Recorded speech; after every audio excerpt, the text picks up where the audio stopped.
Maqaan kiyyaa haadha Boggaala jedhama. Akkas. Yaabelloo kalleetti garuu as yaabelloo galee jira. Haadha Boggaala jedhama. Dureessa. Yaabelloo tatalee jira duri. Garuu ammaa taasitti heerumee yaabelloo jira addas. Eeshi. Okay. Maqaan kennu? Maqaan kii Boolee Bottee jedhama. Garuu dhukkubee taltallee kanaan dur kan jiraatu taltalleedha. Ammees jirtu? Amma heerumee sooyama taa'u jira. Okay. Amma achi dhufte jechuudha? Okay. Amma akkan dhukkoo hiikite maanti sii ta'e? Wani naa ta'e isiin ariiratiyya. Maadhaa kiyyaati isheen. In dhukkubdi. Akdaba dhukkubdi. Isiin? Akdaba dhukkubdennaan. Akdaba dhukkubdii akka lubbuu jirti opereeshinii tolchaan garaachi qabde opereeshinii tolchaanii opereeshinii kaaniin daa'imilleen hin jiru lubbuun hindu daa'imilleen hin jiru ennaan eegi suniiti immoo eegi opereeshinii tolchaanii achi galchaniiti warri gara maatii ofii fudhatanii gara taltallee galchanii ennaan akkumsuun akkum gaaf garaachi qabdu garaan isa akkumsuun dhiitayaaf nafi gumuluun bokoki jennaan naa jedhan koo tareera kenkee laalii akka lubbuu jirti koon laalii borsi qoccaa osiin toote. Ufteen booyini koolaari naan jetaa dhihi eddana daawwatisi ennaan daawwalee bareeraa jedhee ani kadhachiisafi. Okay, shimaan dhuu ishin maaluutu shimaani. Musliim. Ati musliima? Musliim. Kiristoos dhugeeffan. Dhugeeffan. Maatii kee muluu musliim. Eeshi. Amennaan ammaa jedhee ani kadhachiisafi.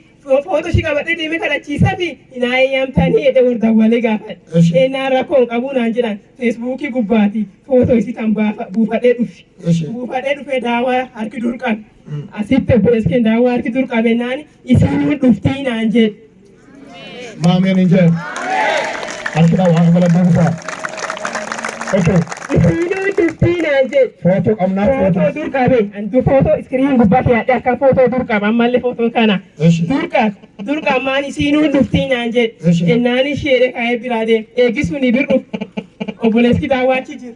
Jennaani akkan jedheen akka daba dhukkubdee akka lubbuu jirtee jedhee isiin akka daba dhukkubdi dandeettee asiin dhuftu naa kadhadhii jedhee jennaani isiin jirte naan taatala jirtee jedhee naan jedhe. Taatala jirtee jedhee jennaani lakkoofsi kana warraa kenni warri taatalee naa dabaluu danda'e hin danda'anii jedhee lakkoofsi kan kenniif hin kadhadhaafi naan jedhe isheedhe lakkoofsi kan irraa fudhadhee galanii galettini. Akkana jedhani lakkoofsaan kun lakkoofsisa kana irra daawwalaa fedhe areera kiyyaa daawwalu boleettisi irratti daawwalee areera kun akkanaan jedhani kun lakkoofsaan irra daawwalaa galgaluu kan daawwalaa fedhe abboo waaqi kee guddaa abboo yesoon guddaa ani immoo islaamummaa keessa dhufe haa ta'u immoo waaqi kee hin jan ammallee waaqi kenna harkidhaa waaqaa amatti addaatti baasaboo ennaan daawwalaniif in kadhateef bishaan harka qabat jedhe kadhateef isiin nama sun gaada galchan akka lubbuu jirti nami ilaaluu hin danda'a purshiin taate purshiin kaan boqottee garagaltee jirti nami bishaan gartaan kunecha kadhateef sa'aatii inni kadhate irraa ka'ee jammaree sa'aatii inni kadhate irraa ka'ee jammaree akkas ta'e fincaanii kara fincaanii ba'uu jammare. Wanni ajaa hin ta'in. Sa'aatii sunirraa jammaree. Sa'aatii sunirraa jammaree wanni ajaa hin ta'in kara fincaanii irraa ba'uu jammare. Irraa bahe odoo galgal sun isiin gis tokko hin ciisin nuyyuu jedhan ol fuudhee ishii teessisuuf deebisuu dadhabmeedhaan nu salachaa'eedhaan achiiti.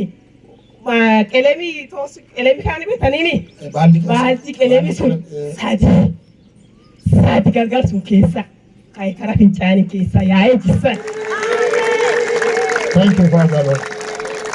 Baalti qelemii sun sadi keessa baasanii jissanii haga lafti bariinaan nurraa dhaabate garaan akka nam garaachaa jiru garagalii bokokkaan muluma wali ta'ee akka carqii ta'ee walti maratee deebi.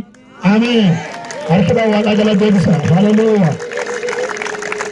Isiroodhaan yoo gartee amma ficaala akkuma waliin tuudhu ofumu haqarara laftiin qarara jabaachaa dhuftedha. Osuun antaatala deebi'ee kan tattaakida saba oduu kan fuudhee gan. Isiroo akkas taateedhaan ofiinuu jajjabaachaa dhuftedha laakuma wanni kun irraa ba'uun. Wanni sun immoo waan ilmi namaa keessaa ba'uun ta'edhaan. Nu namni baguma halkan ta'ee mala guyyaa taate namni maal nuun jedhaa jenneedhaan. waaqi kee dassa. Ameen. Akka waaqi kee dassa. Ameen. Amatti naddaani baas. Ameen. Akkasii kun isiillee tana isiin immoo burshiin sun qabdi. Agisiin madaan sunlee fayyee goggogee onnee dhutti akka dhuftuun qabdu achiina malee rafii ramadaadha soomkan dabarsee gad dhufa jettee akkasumas malee gad dabarsee dhuftee immoo waaqi kee guddaa. Ameen. Dubbatti. Harki dhaabee waaqa galateessa. Harki dhaabee